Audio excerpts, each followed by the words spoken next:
स्वागत आहे तुमचं मोरेताईंच्या रेसिपी चॅनल मध्ये।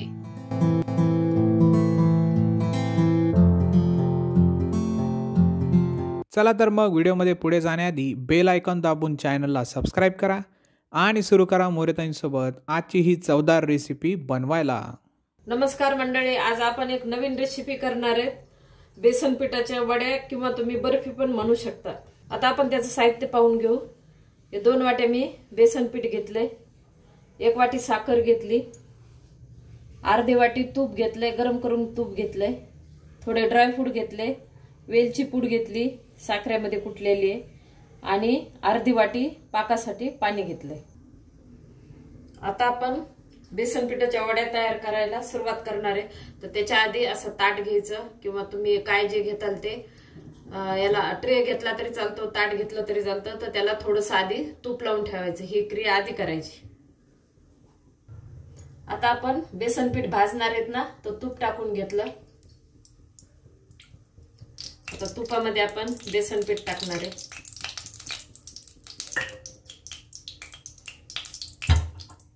आता आपण हे 1 वाटी बेसन पीठ टाकलं। परत आता 1 वाटी, 2 वाट्या बेसन पीठ घेतले तर 1 वाटी साखर घेतलेली। आता आपण बेसन पिठाला चांगलं भाजून देणार आहे आणि गॅस कमी केलेला आहे। आता आपण चांगलं खमंग असं वास सुटेपर्यंत बेसन पिठाला भाजून घेणार आहे। फक्त खाली काय करायचं, जळलं नाही पाहिजे आणि जाड बुडाची कढई घ्यायची आणि कमी गॅस करून चांगलं भाजून घ्यायचं।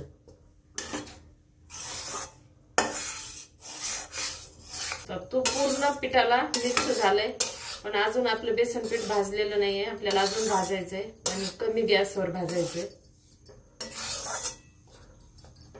आणि सारखं असं हलवत राहायचं, म्हणजे खाली लागणार नाही आणि करपणार नाही।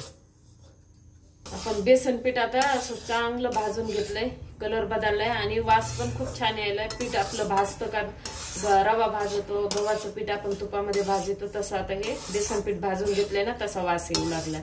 तर आपण आता गॅस बंद केलाय आणि गरम कढई ना, म्हणून पण मी अजून 1 मिनिटभर असं हलवणार आहे का पिठाला, कशामुळं करपू शकतं म्हणून। तर असं खालीवर करायचं पिठाला आणि मग आता आपण याला बाजूला ठेवून ना पाक तयार करणार आहे।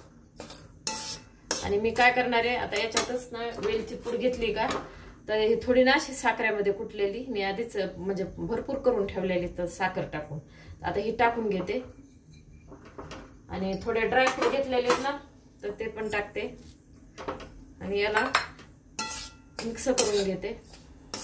आणि आता ही बाजूला ठेवलं ना आपण, तर आपण पाक करणार आहे एकतारी।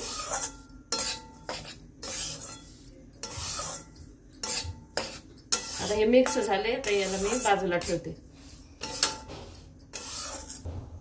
ही आता 1 वाटी साखर टाकली आणि अर्धी वाटी पाणी टाकले।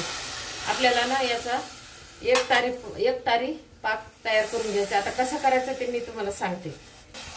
आता आपण हे साखर विरघळेपर्यंत असं हलवणार आहे आणि 1 तारी पाक करणार आहे याचा। जास्त आपल्याला कडक नाही करायचं।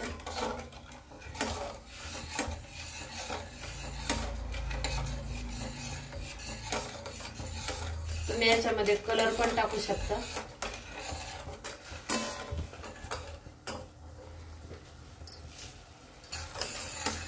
आता साखर पूर्ण पाण्यामध्ये विरघळली, पण आपल्याला ना 1 तारी पाक पाहिजे ना, तर थोडंसं अजून आपण ठेवणार आहे ना, असं हलवणार आहे।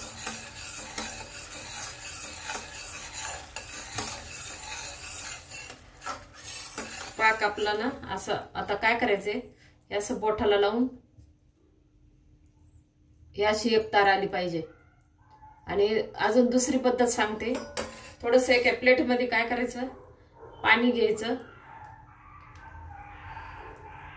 आणि हे पाक आहे का थोडासा टाकायचा आणि त्याला असं जमा झाला पाहिजे, तर आपला 1 तारी पाक तयार आहे। आता हे एका ठिकाणी जमा झालेलं आहे, आपला 1 तारी पाक तयार आहे। आणि लगेच आपण हे बघताना ना गॅस चालू नाही ठेवायचा, कारण हा पाक पुढे जाऊ शकतो। तर आपण गॅस बंद करून हे पाहून घेतलेले, तर आपला पाक तयार आहे। आता आपण हे भाजलेलं बेसन पीठ आहे का इकडे ठेवलं गॅसवर, गॅस चालू केला, कमी गॅस चालू केला. आता आपल्याला हा पाक आहे का तयार झालेला तो भाजलेल्या बेसन पिठात टाकून घ्यायचा.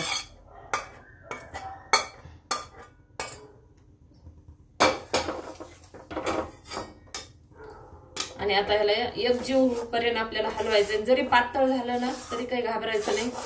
थोडंसं पातळ होऊन नंतर शिजल्यानंतर परत घट्ट होतं आणि थंड झाल्यावर अजून घट्ट होतंय. आता आपण याला मिक्स करून घेऊ चांगलं. हे पहा लगेच आपलं पातळ होऊन लगेच हे घट्ट झाले. आता आपण ना गॅस बंद केला. आता आपण हे मिश्रण ना तूप लावलेल्या ताटामध्ये टाकणार आहे. हे तूप लावलेलं ताट आहे का याच्यात टाकून घेऊ.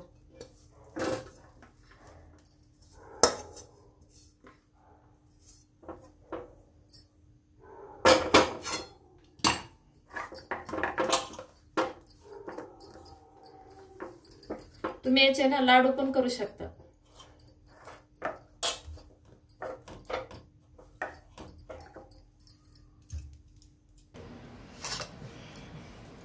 आता आपण हे बेसन पिठाचं मिश्रण ना वड्याचं मिश्रण ताटामध्ये काढून ठेवलेलं आहे. तर आता आपण थंड करायला ठेवणार आहे. थोडं असं सेट झालेलं आहे. तर मी काय करणार आहे आता आपण वड्या करून घेणार आहे याच्या. म्हणजे वड्या म्हणजे कापून ठेवणार आहे. आता आपण चाकूने ना आधी वड्या तयार करून ठेवणार आहे. एकदम निबर झाल्या ना तर चाकू आतमध्ये जात नाही. आपण चाचणी घेऊन केलेले आहेत ना वड्या. तर त्याचा असा आकार देऊन ठेवणार आहे. आणि मग थंड झाल्यावर आपण ताटातल्या वड्या बाजूला काढणार आहे. अजून थंड नाही झालेलं तर थंड करायला ठेवणार आहे. तुम्हाला कोणत्या म्हणजे किती मोठ्या करायच्या किंवा कोणता आकार, आता मी चौकोनी करणार आहे तर तुम्ही तुमच्या यानं करू शकता. आता आपण याच्या वड्या अशा कापून घेतलेल्या आहेत. आता आपण याला थंड करायला ठेवू. आपण कापून थंड करण्यासाठी वड्या ठेवल्या होत्या. तर ह्या अशा मस्त वड्या झालेल्या आहेत. एकदा नक्की ट्राय करा आणि कमेंटमध्ये कळवा. तुम्हाला हा व्हिडिओ आवडला असेल तर लाईक करा आणि अशाच प्रकारच्या चवदार आणि चमचमीत रेसिपीसाठी सबस्क्राईब करा आणि कमेंटमध्ये कळवा तुम्हाला कोणत्या रेसिपीज बघायला आवडतील. पुन्हा भेटूया एका नवीन रेसिपीसह एका नवीन व्हिडिओमध्ये. धन्यवाद.